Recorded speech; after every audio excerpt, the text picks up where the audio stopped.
بسم اللہ الرحمن الرحیم۔ سورۃ الانعام آج ہم نے تراویح کے اندر سماعت کی ہے۔ 7واں پارہ 3 پاؤ دوسرا اور 8واں پارہ پہلا آدھا۔ سورہ انعام ابھی تک کی جتنی ہم نے تراویح کے اندر صورتیں سماعت کر لی ہیں ان میں پہلا سورہ ہے جو مکی سورہ ہے۔ باقی جو ہم نے پہلے سماعت کیے ہیں وہ سارے مدنی سورہ۔ صاحبان، یہود و نصارہ کی گفتگو اور یہود و نصارہ کے حوالے سے گفتگو فرمانے کے بعد اللہ پاک نے کفار مکہ اور مشرکین مکہ نے حضور علیہ السلام پر جس طرح کے ظلم ڈھائے اور حضور علیہ السلام کے ساتھ جو انہوں نے سلوک کیا، اللہ تبارک و تعالیٰ نے حضور علیہ السلام کو تسلی دیتے ہوئے یہ والی صورت کلام مجید کے اندر نازل فرمائی۔ انعام یہ مویشیوں کو کہتے ہیں، چوپایوں کو کہتے ہیں انعام۔ کفار مکہ نے کچھ مویشی اپنے اوپر حلال کیے ہوئے تھے اور کچھ مویشی اپنے اوپر حرام کیے ہوئے تھے۔ جو خوبصورت فروا تھے ان میں سے کچھ کا تعلق ایسا تھا کہ صرف مرد کھا سکتے تھے، عورتوں کو وہ کھانے کی اجازت نہیں ہوتی تھی۔ تو اس طرح کے کئی ایسے معاملات جو کہ کفار کے اندر رائج تھے ان کی اللہ تبارک و تعالیٰ نے اس صورت کے ساتھ تردید فرمائی ہے۔ اوائل کے اندر شروع میں اللہ تبارک و تعالیٰ نے کفار مکہ نے حضور علیہ السلام کے ساتھ کیا کیا کیا وہ ارشاد فرمایا، اور اس حوالے سے اللہ تبارک و تعالیٰ نے حضور کو تسلیاں عطا فرمائی۔ سورہ انعام وہ سورہ ہے، جتنا ابھی ہم نے تراویح میں سماعت کیا یہ وہ سورہ ہے جو ایک ہی دفعہ میں حضور علیہ السلام پر نازل ہوا ہے۔ اور حضرت عبداللہ ابن عباس فرماتے ہیں کہ جب یہ والی صورت حضور علیہ السلام پر نازل ہونے لگی تو 70,000 فرشتے اس صورت کے ہمراہ آسمان سے نیچے اترے تھے، اور وہ سارے کے سارے تسبیحات کر رہے تھے اور آسمان کے سارے کنارے ان فرشتوں سے بھر گئے تھے۔ اس انداز کے اندر وہ آسمان سے زمین کے اوپر اترے ہیں۔ ہم رمضان کے علاوہ بھی مغرب میں، عشاء میں اس کی شروع کی جو آیات ہیں وہ نماز کے اندر سماعت کرتے رہتے ہیں۔ حضور علیہ السلام نے فرمایا جو اس کی پہلی آیات یعنی تکسبون تک پہلی آیات ایک روز میں پڑھ لیتا ہے تو اگر دن میں پڑھے تو اللہ اس دن اور اس رات تک اس کی حفاظت فرماتا ہے، اگر رات میں پڑھے تو اللہ اس رات اور اگلے دن تک اس کی حفاظت فرماتا ہے۔ حضرت کعب احبار یہ فرماتے ہیں، یہودیوں کے عالم تھے، حضور پر کلمہ پڑھا انہوں نے۔ یہ فرماتے ہیں کہ توریت بھی اسی آیت سے شروع ہوئی تھی جس آیت سے سورہ انعام شروع ہوتی ہے، توریت بھی اسی آیت سے شروع ہوئی تھی۔ صاحبان، سب سے پہلے جو حضور علیہ السلام کے حوالے سے میں اس پارہ کی 10 نمبر آیت پڑھتا ہوں، وَلَقَدِ اسْتُهْزِئَ بِرُسُلٍ مِّن قَبْلِكَ فَحَاقَ بِالَّذِينَ سَخِرُوا۔ حضور تشریف فرما تھے حرم کے اندر، ایک طرف حضور کے پاس بلال حبشی تشریف فرما تھے، ایک طرف صہیب رومی تھے اور ایک طرف عمار بن یاسر تھے، اور بھی جو فقراء اصحاب تھے حضور کے، غریب اصحاب تھے وہ حضور کے پاس بیٹھے تھے۔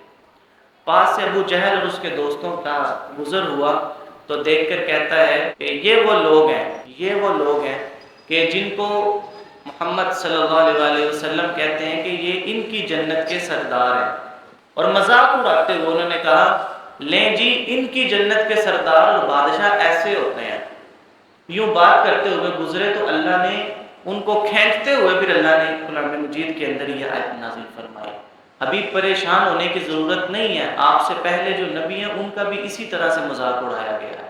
13 سال حضور علیہ السلام نے مکے میں گزاری ہے اعلان نبوت کے بعد۔ جوان جو بیٹھے ہیں خصوصاً میری گفتگو سماعت کریں، 13 سال حضور نے مکے میں گزارے ہیں اعلان نبوت کے بعد، اور 10 سال حضور نے مدینہ میں گزارے ہیں۔ 23 سال کا عرصہ حضور کا نبوت کے اظہار کے بعد گزرا ہے، اور 63 سال کی عمر میں حضور کا انتقال ہوا ہے۔ پہلے 3 سال حضور علیہ السلام کی صرف انہوں نے انکار کیا ہے، جو آپ مکے میں رہے اعلان نبوت کے بعد ان 13 سالوں میں پہلے 3 سال انہوں نے حضور کا صرف اور صرف انکار کیا، ماننا نہیں۔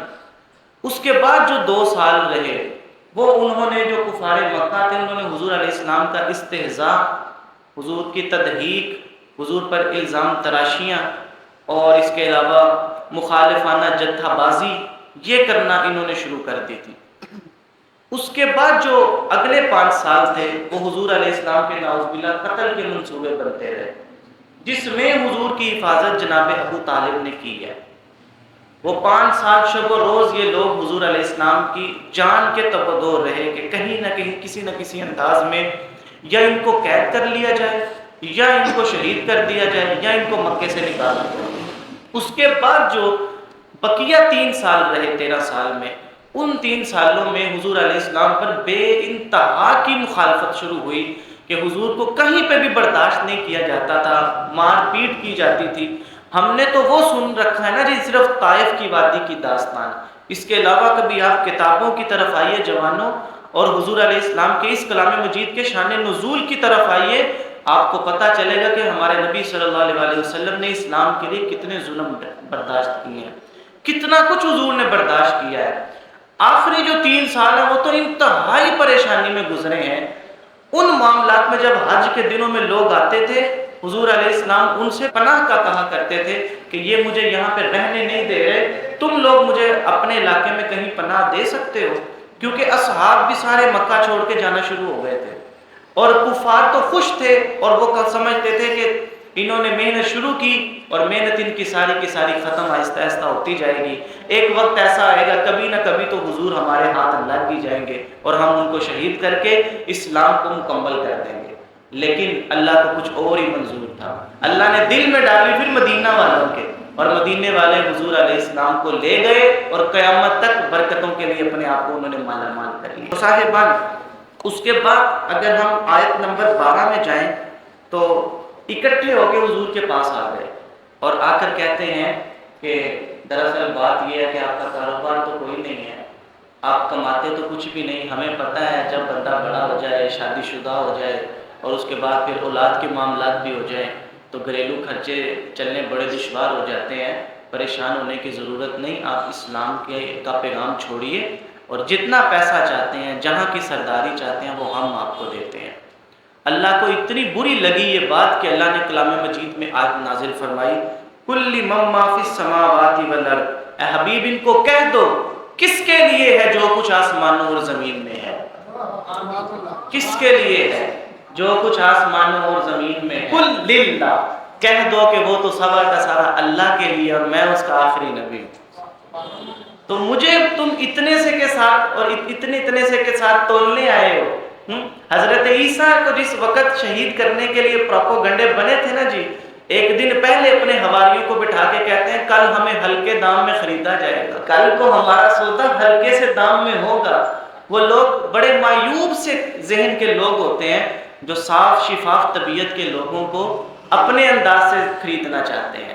حضور علیہ السلام کو اللہ نے فرمایا کہ حبیب ان کو کہہ دو جو کچھ آسمانوں جو کچھ زمینوں میں ہے وہ سارے کا سارا اللہ تبارک و تعالیٰ کا ہے، اور اس کی چابیاں اللہ نے میرے دست میں رکھ دی ہیں، پریشان ہونے کی ضرورت نہیں۔ اس کے بعد صاحبان پھر اکٹھے ہو کے آ گئے اور آ کر کہتے ہیں، یہ آیت ہے سورہ انعام کی آیت نمبر 19، قل ای شیء اکبر شہادہ، کہتے ہیں کہ آپ اگر اللہ کے نبی ہیں، پہلی بات تو یہ نبی کو کوئی بادشاہ ہونا چاہیے، اس کے پاس پیسہ ہو، اس کے پاس کچھ لوگ بھی آ کے بیٹھے ہیں، آپ کے پاس یہ غریب لوگ آ کے بیٹھتے رہتے ہیں، آپ کے کیا معاملات ہیں؟ کوئی بادشاہ ہوتے آپ تو سمجھ میں بھی آتا۔ چلیں اگر آپ ہو ہی گئے ہیں نبی تو کوئی گواہی ہمیں دکھا دیں کہ جب آپ نبی بن رہے تھے تو وہ پاس موجود تھا، کوئی گواہی بتا دیں کہ جب آپ نبی بن رہے تھے تو وہ آپ کے پاس موجود تھا۔ اللہ نے کلام مجید میں آیت نازل فرمایا قل ای شیء اکبر شہادہ، جس کی گواہی میں تمہیں دینے لگا ہوں اس سے بڑا اور کوئی، اس کی بڑی اور کوئی گواہی ہو ہی نہیں سکتی۔ کہا اللہ شہید بینی و بینکم، میرے اور تمہارے درمیان میں گواہ اللہ کی ذات ہے، میری نبوت کی گواہ ذات اللہ کی ذات ہے۔ اللہ اکبر کبیرہ۔ اور اس کے بعد صاحبان ذی وقار اسی سورت کی آیت نمبر 33 اللہ تبارک و تعالیٰ نے اب حبیب علیہ السلام کو وہ الفاظ عطا فرمائے ہیں کہ میں نے تو جب یہ پڑھے تو ایک مرتبہ سے طبیعت کے اوپر کچھ غمگین انداز آیا اور کچھ خوشی کا انداز بھی آیا۔ ترجمہ سماعت کیجیے، قد نعلم، تحقیق حبیب ہم جانتے ہیں، انہ لیحزنک الذی یقولون فانہم لا یکذبونک، جو آپ کو مانتے نہیں آپ کو جھٹلاتے ہیں، جب وہ آپ کے سامنے آ کے نازیبا باتیں کرتے ہیں آپ کو کتنا حزن پہنچتا ہے وہ ہم جانتے ہیں، آپ کتنا غمگین ہوتے ہیں حبیب ہم جانتے ہیں۔ وَلَٰكِنَّ الظَّالِمِينَ بِآيَاتِ اللَّهِ يَجْحَدُونَ، اب تسلی کا دست دیکھیے اللہ کا کیسا ہے، تسلی کا دست دیکھیے گا کیسا ہے۔ فرمایا حبیب ہم جانتے ہیں آپ کتنے غمگین ہیں، لیکن الظالمین، لیکن آپ کو نہیں جھٹلایا گیا، وہ دراصل اللہ کی آیتوں کا انکار ہوا ہے، آپ کا انکار نہیں ہوا، دراصل اللہ کی آیتوں کا انکار ہوا ہے۔ آپ کا مذاق نہیں اڑاتے، دراصل اللہ کی آیتوں کا مذاق اڑاتے ہیں۔ میرے جوانوں، ہم لوگ دین کا مذاق اڑانے سے پہلے ایک لمحہ نہیں سوچتے۔ وہ عالم دین، وہ کوئی بھی دیندار انسان یا کوئی ہمارا بچہ اگر وہ ہمیں اسلام کی بات بتاتا ہے تو ہم اس کا مذاق اڑاتے ہیں، اور مذاق اڑا کے کہتے ہیں بھیا تو ہے ہو جائے۔ ساری باتیں جا کے اللہ کی آیتوں پہ رکتی ہیں۔ حبیب علیہ السلام کا انکار ہوا تو اللہ نے فرمایا حبیب آپ کا انکار نہیں ہوا، انکار میری آیتوں کا ہوا۔ ان کانوں نے یہ بھی سنا ہے اگر گھر میں زوجہ سورہ بقرہ پڑھ رہی ہو، اس کے باوجود وہ بیمار ہو، تو آگے سے شوہر کہتا ہے تیری سورہ بقرہ کیڑے پاسے جا رہی ہے، تینوں اللہ شفا کیوں نہیں دیندا پیا۔ ٹھیک ہے، یہ ہماری جو زبان اندازیاں ہیں یہ ہمیں بڑا نقصان کی طرف لے جاتی ہیں۔ آخری آیت سماعت کریں اور اس کے بعد ہمارا وقت بھی مکمل ہوا چاہتا ہے۔ حارث ابن عامر، نوفل ابن عبد مناف، ان لوگوں نے حضور علیہ السلام کی خدمت میں آ کے عرض کیا کہ ہمیں معجزات دکھائیں، ہم کلمہ پڑھنے کے لیے تیار ہیں۔